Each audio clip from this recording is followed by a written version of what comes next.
hacer APRS, enviar y recibir mensajes de texto, controlar dispositivo electrónico usando mi radio como control remoto. Yo no sé si ustedes conocen que en DMR y sobre todo Motorola hace mucho uso del tema de la telemetría. ¿Quién de ustedes conoce el término telemetría? ¿Alguien se anima a hablar de telemetría aquí? Eduardo. Envío de datos. Sí, telemetría significa medición a distancia. Y yo mediante telemetría puedo hacer muchas cosas. Por ejemplo, yo puedo a mi radio DMR programarle una de las teclas programables para que, por ejemplo, encienda una luz o me abra el portón del aparcamiento de mi casa. Todo ese tipo de cosas. Y esas son cosas que se pueden hacer en Brandmeister utilizando telemetría.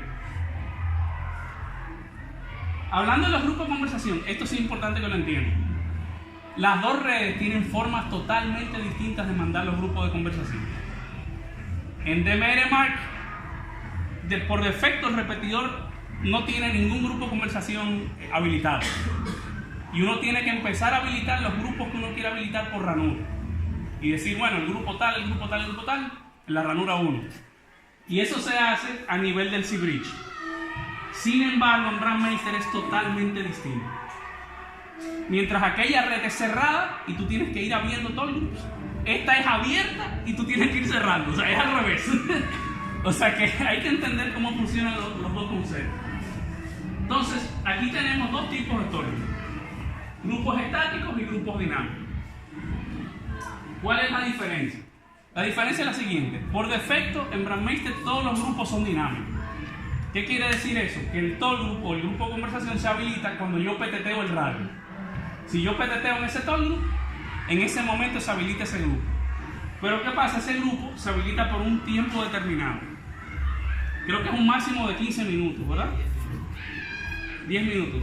Ok. ¿Qué quiere decir eso? Que si tardan 10 minutos sin que nadie hable en ese grupo se inhabilita automáticamente.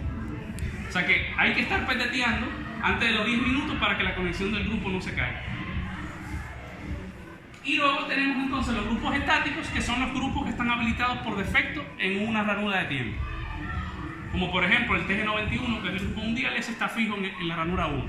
O el 214 también, en la ranura 1, también está fijo permanente. O sea que si hacemos un grupo aquí entre nosotros, dura 10 minutos, si nadie habla. Si nadie habla, a los 10 minutos se cae. Y hay que crearlo de nuevo. Hay que volver a petetear de nuevo. Alguien tiene que petetear en ese grupo. Si no petetear, tienes que crear el grupo de nuevo. No crearlo. Porque oigan qué pasa. Hay algo que mucha gente no entiende de DMR. Y es que la inteligencia no está en el repetidor, la inteligencia está en el radio. O sea, el cerebro de DMR es en el radio que está, no está en el repetidor. El repetidor nada más repite, el repetidor no hace más nada que no sea repetir. Entonces toda la inteligencia es aquí adentro que está. Cuando yo peteteo en un grupo, si los demás están en ese grupo me van a escuchar. Ahora bien, a nivel del repetidor en Brandmeister, cuando yo peteteo, se habilita la conexión en ese grupo y así automáticamente ya desde otro repetidor pueden escucharme y yo puedo escucharlo en ese grupo. Si no peteteo en los 10 minutos, la conexión se cae.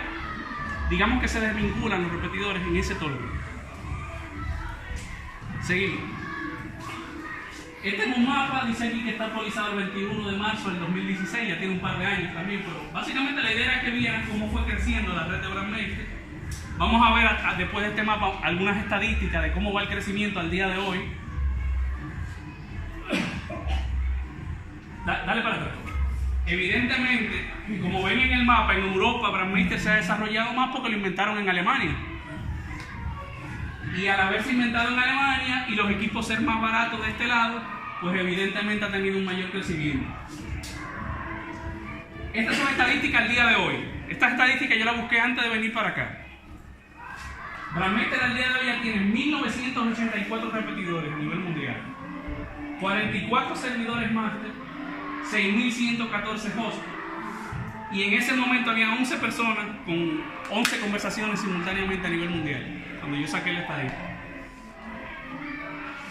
Hablando de los modelos de repetidores, ahí vemos por ejemplo que los MMDBs tienen un 34.9% de la totalidad que hay a nivel mundial ahora mismo. Los DiviMegas tienen un 17.8%, los OpenSpot un 33.5%, y así sucesivamente por ejemplo, Motorola tiene un 6%, Gestera tiene un 5.8%. Si vemos, por ejemplo, los Motorola por modelos, aquí vemos que el 48.9% de los Motorola son DR3000. Claro, esa estadística, ese 48.9% con el DR3000, que es un modelo de Europa, también incluye el modelo de América, que en la caja por fuera es lo mismo, lo que cambia es el número del modelo, y por dentro es lo mismo básicamente, cambia el modelo y el software. O sea que esa estadística 48.9 incluye el DR3000 y el DGR6175, que es el que se usa en América. En el XP8400, que es el que se usa en Estados Unidos, vemos que tiene un 25.9%. El modelo nuevo de Motorola, el SLR5500, tiene un 21%.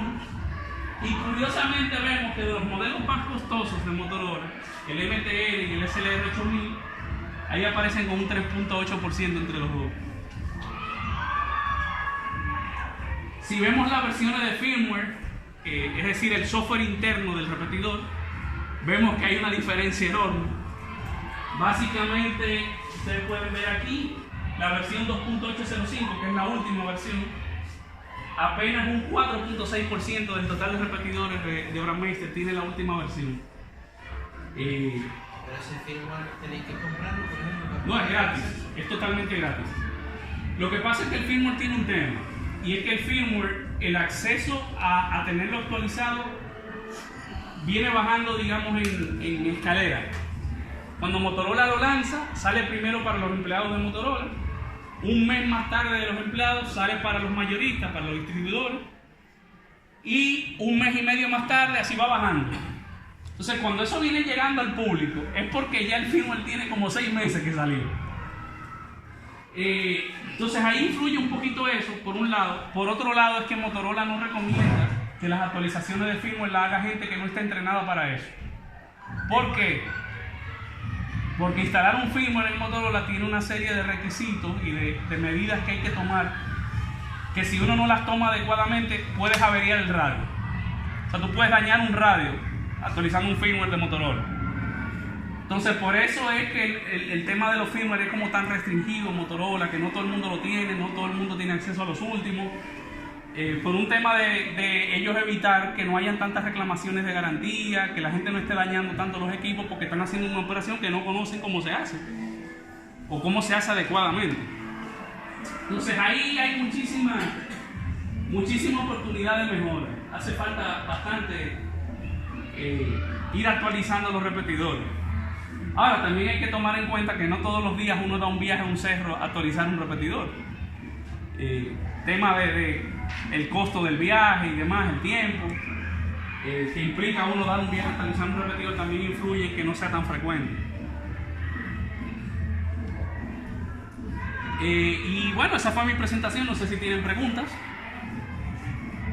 ¿Alguna pregunta? ¿Algo que no hayan entendido? ¿Alguna duda?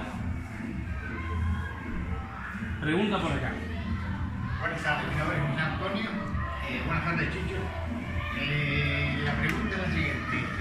Si usted dijo de manejar a través de la radio, por ejemplo, encender un equipo, un motor, lo que sea, X cosas. ¿Qué tendría que ponerle yo a la radio? O sea, esa es muy buena pregunta. Es muy sencillo, no es nada complicado. Básicamente con la telemetría tú puedes hacer 3 cosas. Puedes abrir o cerrar un circuito, no sé si eres electrónico, yo soy ingeniero electrónico. Sí. Puedes abrir o cerrar un circuito, puedes mandar un pulso por un determinado tiempo, o mandar un voltaje, por ejemplo, y decir, bueno, yo necesito que me mandes tantos voltios por tantos segundos, y luego córtalo y llévalo a 0. Ese tipo de cosas, básicamente. Entonces, ¿qué necesito? Supongamos que nosotros vamos a abrir el portón del aparcamiento. Yo conecto al motor eléctrico del portón del aparcamiento un radio con un cable y habilito qué botón voy a usar para eso y simplemente presiono, y cuando el otro radio, el radio receptor, que es el que tiene el motor eléctrico conectado, recibe ese pulso que yo le mandé, él abre el portón. Perdón. Vamos a ver, entonces solamente yo entiendo que necesito el receptor solamente, al cual yo le mando una orden, Sí. lo que sea, ahí lo entiendo. Pero ¿se puede adquirir en el mercado simplemente eso y fácil de precio o es complicado de conseguir? No, es facilísimo. Es un cable que tú mismo lo haces. Sí. Pero ¿se puede adquirir en el mercado fácilmente ese reproductor? Lo que pasa es que esa funcionalidad es más para, digamos, cosas a la medida. Y por eso es que Motorola lo ha dado un poquito abierto de que seas tú mismo, que armes tu cable tú mismo. La otra pregunta, y perdón, vamos a ver, yo quiero desde mi radio, como había funcionado, estar desde mi indicativo hay 8R, ya forma. Yo quiero, por ejemplo, hacer una llamada a un teléfono analógico, dando una 9 números, por ejemplo. Sí. Interconexión telefónica. Ok, exactamente. Autopacho o algo así, se llamaba antiguamente. Entonces, ¿puedo también habilitarlo a hacerlo a través de? Sí, Bueno, sí. ¿se vende ese equipo? Y hay varias formas de hacerlo. De hecho, Vale, pues la sí. más fácil es por software. Ok, si usted puede dar un poco de detalle, yo lo agradezco. Sí, es sumamente fácil eso. Un ejemplo de ello es con las consolas de despacho. No sé si conocen las consolas de despacho. No la conozco. Ok, te voy a enseñar una. Yo la tengo aquí en la computadora.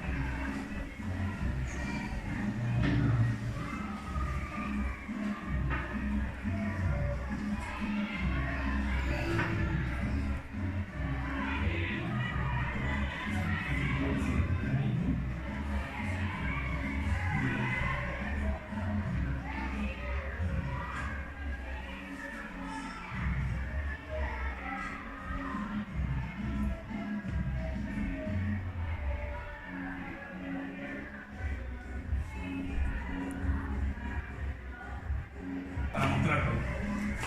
Este es un software que se llama Turbonet, es una consola de despacho y ese software te permite hacer muchas cosas. Te permite, por ejemplo, tú hacer lo que se llama geofencing o geocerca. Esa línea roja que tú ves ahí es un perímetro en donde tú le dices al software, si cualquiera de mis radios se me sale ese perímetro, mándame una alarma. Y yo puedo hacer que el software te mande una alerta o una alarma al radio diciéndote que tal unidad se salió del perímetro. Y ese mismo software te permite hacer muchas cosas más. Te permite tú hacer llamadas de radio a teléfono, de teléfono a radio, de teléfono a un grupo de radios. Y una aplicación sencilla en la que yo lo usé, por ejemplo, es en una planta de manufactura, en donde ellos tienen líneas de producción y ellos usaban un pager. O sea, tenían una bocina en cada nave, en donde cuando necesitaban llamar al técnico Juan a la línea tanto, se oía en esa bocina en la fábrica entera. Y ellos dijeron, mira, yo necesito eliminar eso. ¿Qué solución tú me das? Y la solución que implementamos fue esta. Básicamente lo que hicimos fue que agarramos una computadora donde pusimos ese software conectado a un radio o a un repetidor. Le conectamos una línea telefónica y entonces la persona llama por teléfono y lo coge la computadora con un mensaje de un menú que dice gracias por llamar al sistema tal, marque la unidad de radio. Y cuando la persona marca el número de radio en el teléfono, el radio te timbra como si fuera un móvil y tú coges la llamada. Entonces básicamente lo que hacíamos era que teníamos un grupo de técnicos, 10 técnicos por ejemplo, trabajando, le timbraba a los 10 y el que primero peteteaba, ese cogía la llamada. Y ya los demás se salían de la llamada y no escuchaban.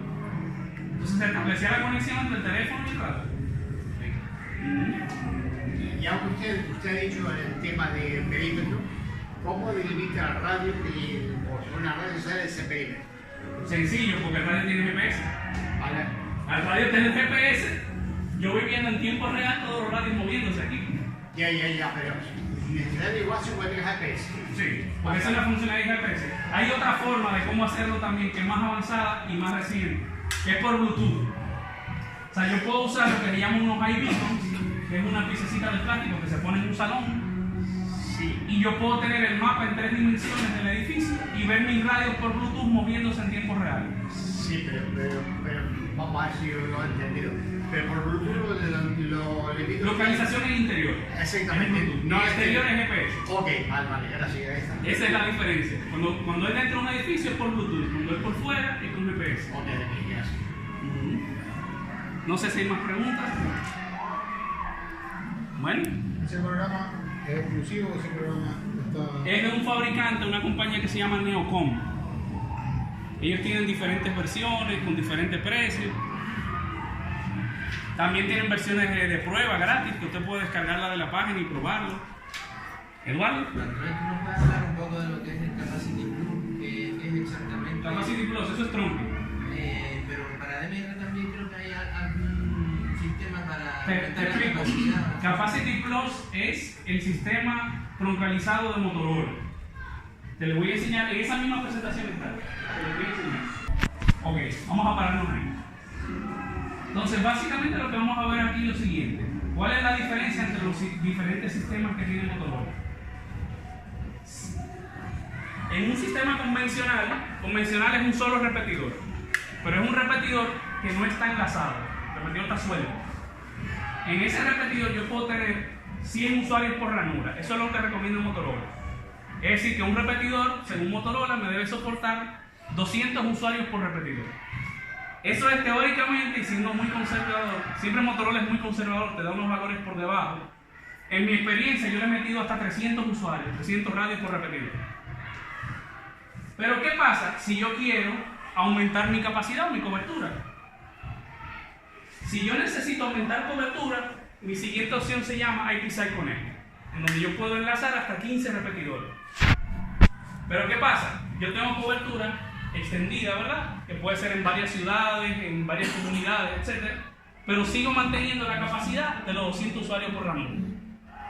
Ahora, ¿qué pasa si yo ya tengo mi cobertura ampliada, pero necesito crecer en capacidad? La siguiente opción se llama Capacity Plus. Entonces en Capacity Plus yo tengo 1600 radios distribuidos en 8 repetidores, todos montados en un mismo sitio. O sea, básicamente es un rack, es un gabinete con 8 repetidores interconectados en red, en donde yo puedo meterle 1600 usuarios, dividido entre un máximo de 8 repetidores. Ahora bien, ¿qué pasa si yo necesito crecer más? La próxima opción es una variante de Capacity Plus que se llama Linked Capacity Plus, en donde yo puedo tener los mismos 1600 usuarios en 15 sitios diferentes, 15 localidades diferentes, con un máximo de 8 repetidores por sitio. Ahora bien, ya yo crecí esa capacidad de 1600 radios en cobertura, en un sitio más amplio. ¿Qué pasa si yo necesito seguir creciendo? Hay otra opción que se llama Connect Plus.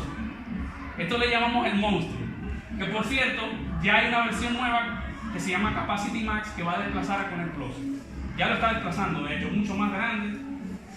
Y bueno, en breve les hablaré un poquito sobre eso. En Connect Plus tengo 2900 usuarios por sitio, un máximo de 70 sitios, 15 repetidores por sitio, 29 ranuras de voz y una de control, un total de 777 canales. Pero ¿qué pasa si necesito crecer más? Entonces viene Capacity Max, que ya es un sistema que te permite tener cientos de miles de radios en un mismo sistema. Entonces básicamente esa es la escalera, digamos, de cómo va creciendo un sistema de DMR o modo turbo de Motorola. No sé si te contesté la pregunta. Sí, perfecto. Creo que me fui hasta más allá. Perfecto. Perfecto. ¿No ha pensado Motorola en ellos que siempre están en la vanguardia de la investigación y de... Dicho sea de paso, esto, a los niveles que Motorola ha llegado, ningún fabricante ha llegado en cantidad de equipos. ¿No han pensado en aumentar la capacidad de slots o de alguna forma aumentar la capacidad de... En el LON no se puede, me imagino que tú dices por el Tetra, que el Tetra tiene 4 ranuras. Yo sé que Tetra tiene 4, pero estamos hablando, en DMR tenemos 2 y ustedes, o sea, Motorola siempre están con el tema de I+D buscando soluciones, implantando sus propias soluciones. Sobre el DMR han trabajado para aumentar la capacidad. No, te explico por qué. Porque lo que pasa es que la 2 ranuras es algo intrínseco del estándar. Como es algo del estándar de DMR, es algo que no se puede cambiar. Quien podría delimitar eso sería la Etsy, que fue quien creó DMR. Motorola simplemente se montó en ese estándar que ya estaba desarrollado, creado por Etsy. Pero la respuesta es no, hasta ahora no. De hecho, creo que ellos no lo harían, y otra de las razones es para no canibalizar Tetra. Porque en Tetra, como es más costoso, ellos le sacan más beneficios. Si ponen el DMR con 4 ranuras, puede afectar las ventas de Tetra. Y la gente va a decir, pero ¿para qué voy a pagar un radio tan caro en Tetra si el DMR me lo hace? ¿Se podría utilizar DMR, por ejemplo, para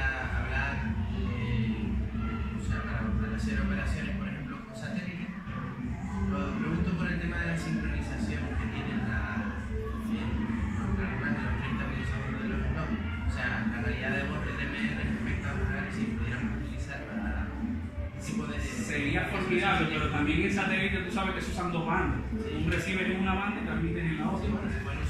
Ahí está el tema.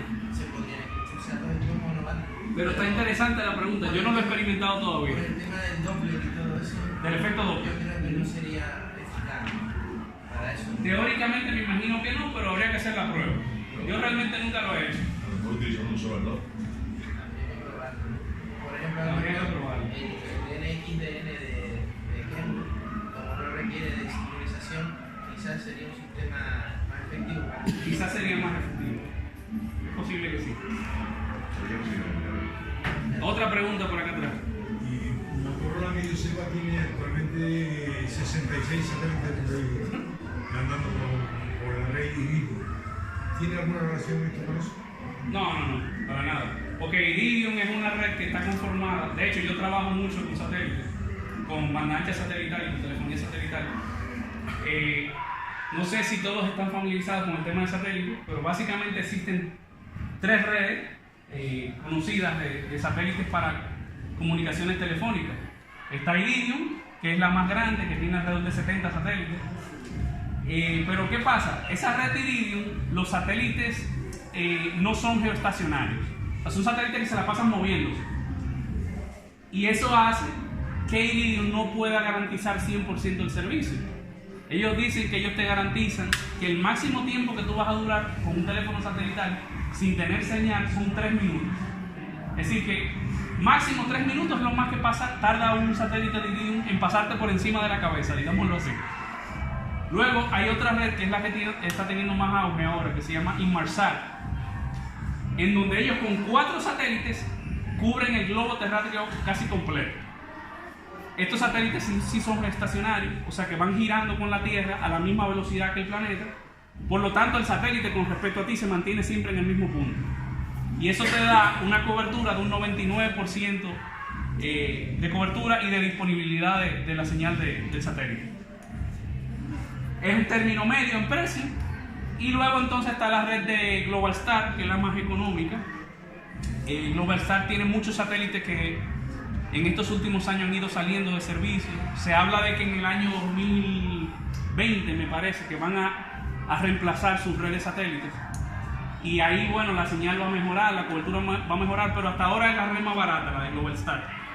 En el caso de Iridium, Iridium es un consorcio de compañías, en donde muchas compañías tienen acciones dentro de la compañía que gestiona Iridium.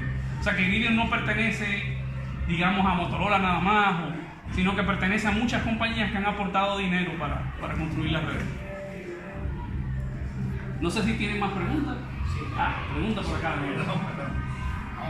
¿Podría transmitir vídeo por este sistema?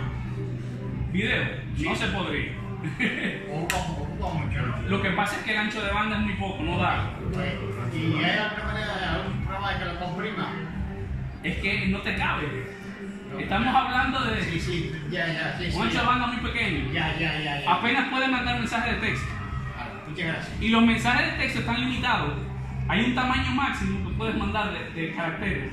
Eso que son O sea, 12. 160 caracteres máximo. Ya sé. O sea que tienes una capacidad muy limitada realmente. Pero para comunicaciones de voz está más que bien. Y para afiliado. Y para ese precio también.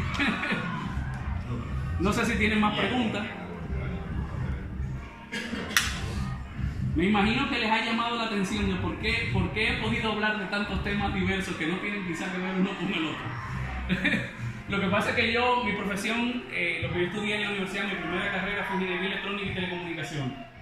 Y actualmente soy experto en telecomunicaciones de la UIT, de la Unión Internacional de Telecomunicaciones, que es el más alto organismo de telecomunicaciones del mundo, pertenece a Naciones Unidas. Entonces, por eso ustedes ven que yo conozco tanto y tan profundo de tantos temas diferentes, aunque un tema no tiene que ver con el otro. No sé si tienen más preguntas. Con respecto a los Juanjo. líderes, ¿Con respecto a qué? a los líderes, A los IDs. Sí. Ok. comentabas que los 3 primeros caracteres son de El país. el país. Sí.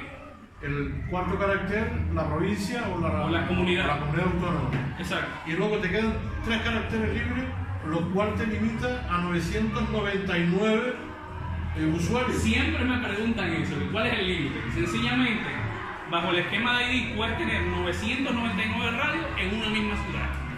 Esa es la limitante. Pero es bastante, estamos hablando de un total de 16.7 millones de IDs, pero el máximo en una misma ciudad son 999. O sea que hay que estar consciente de que hay esa limitante.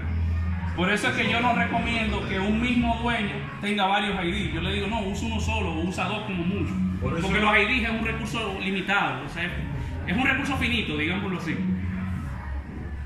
Pregunta por Quería ahí. aportar que, en base a que precisamente se están viendo que las IDs están limitadas, pues creo que, no sé si por ahí por Italia salió un artículo el otro día en el que iban ahora a partir de poquito, a final de este mes o así, que ya no se iban a repartir las IDs, como dices tú, las IDs correlativas correspondientes a cada país valuado, sino que ya se iban a hacer como de un solo sitio y que a lo mejor alguien de, yo sé, ahora de la zona 7, que se da, la zona E7, que ya está casi completa, pues alguien de la zona 7, si están completos los IDs y quedan de la 4, pues te asignan uno de la 4.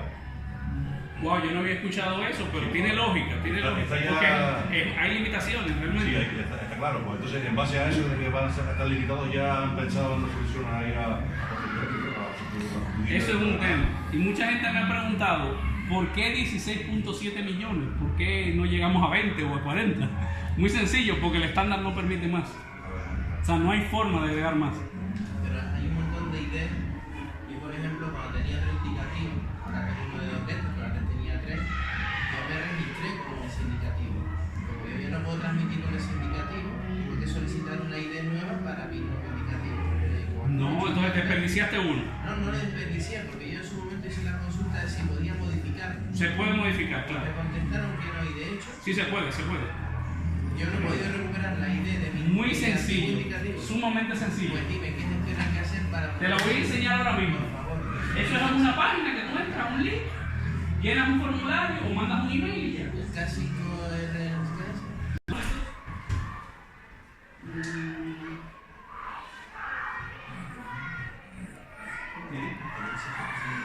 Puede ser por aquí, por ejemplo, por encima de arriba.